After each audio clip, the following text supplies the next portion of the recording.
Even more alarming news, the United States has the third highest coronavirus case total in the world, trailing only Italy and China. The total number of known infections is more than 27,000 as of today. Here in Texas, there are well over 300 patients. 6 people have died. We've also learned that 4 Houston firefighters are now under mandatory. So as I take this ribs and clean them, we're gonna listen to the news talk about the coronavirus. So far, ABC 13's Deborah Wrigley is working to get us more answers tonight. Deborah, what can you tell us? Tom, in all, 8 Houston firefighters are now beginning a 2-week quarantine after being exposed to a patient who later were informed tested positive for COVID-19. Half of them are self-quarantined at home, the other 4 without places to stay, and that revealed a gap in its plan to protect first responders. The Houston Fire Department puts out fires, saves lives, provides emergency medical care.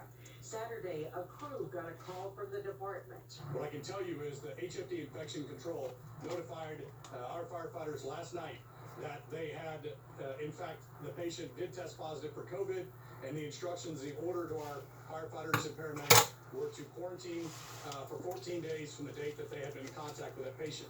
That meant self-quarantine, self-monitoring, or the union says they're doing that at their homes.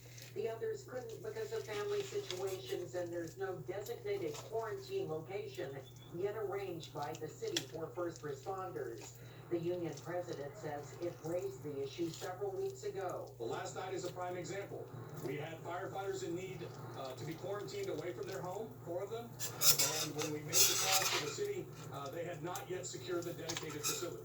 The union president says he found and paid for hotel rooms, then the fire chief stepped in and selected This just some of the film, the membrane that be on the back of the ribs that make the ribs tough. Immediate accommodations were secured by the fire department, where those employees, as the city of Houston works diligently on entering into a greater facility agreement to assist personnel that aren't able to home quarantine. The agreement is expected to be finalized in the near future, he wrote. According to the union, 250 firefighters have reported potential exposure to the virus in recent weeks, and several self-quarantined. As more cases are confirmed among the public, a quarantine facility for first responders becomes more urgent. The concern is we don't want Houston firefighters to contract it, we don't want them to take it home to their families, and we do not want them to be carriers to the most vulnerable in the citizens that we serve. Deborah Wrigley, ABC 13 Eyewitness News. Today, Houston's first drive-through COVID-19 site expanded its services to all ages. Authorities say those with a chronic illness, experiencing a cough, difficulty breathing, or any other known COVID-19 symptoms can be tested. But they must first call the Houston Health Department to be screened and approved. Mayor Turner says 3 additional sites will open in the next week, and we do have the number to call on our website at abc13.com. We've also learned that Louisiana is joining a growing list of states under a mandatory stay-at-home order. It goes into effect tomorrow night at 5. Right now, we want to go back to the White House. President Trump is addressing some issues there during that briefing. Yes, by comparison, won't be unpleasant at all. And one other thing, the ships. So we have the Mercy, and that's in California, as you know. It's on the West Coast now. And you have a sister ship that's essentially a twin. They're incredible. I mean, they're incredible ships. I've seen it. I've seen one of them, and they are unbelievable what they can do and the capacity. Many operating rooms, you know, they're wartime ships. They're meant for war. Many operating rooms, stainless steel.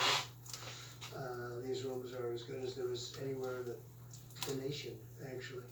I spoke with Governor Cuomo, had a great conversation today, a number of conversations actually. He's working very hard. And we are going to be bringing that ship, that's called the Comfort. So you have the Mercy and the Comfort. The Comfort's on the East Coast. And that ship will be coming over the next 3 weeks, 3 or 4 weeks. It's being, it was in the middle of maintenance, and we are moving the maintenance very quickly, and we're also supplying the ship simultaneously. It's actually big supplies going into those ships, big. And that ship will be coming up here over the next few weeks. and we'll probably be putting it in New York Harbor. And we're making arrangements for that also, as to where it's going to be docked. So you have the Mercy and you have the Comfort. They'll be coming up. The Mercy will start very, very quickly. It'll be arriving in Los Angeles pretty soon. So we look forward to that. A question? ABC. Thank you. First of all, Senator Paul tested positive. When was the last time you had in-person contact with him? Gee, I think it was quite a while ago. But also, Been a long time. on top of Senator Paul, now 4 senators are in isolation, and the rules say that in order to vote, they have to be there. Romney, Senator Lee, Senator Gardner, and Senator Rick Scott also. 2 of them were in contact with. Rick is coming out. With the critical stimulus package vote expected. Romney's in isolation? Yes. Gee, that's too bad. Did that sarcasm there? No. Sir? No, that's all right. Do you think that Congress should consider changing the rules to allow them to vote remotely if it comes to this critical stimulus? I was thinking about it today, and I'm saying, you could have a lot of senators and a lot of House members.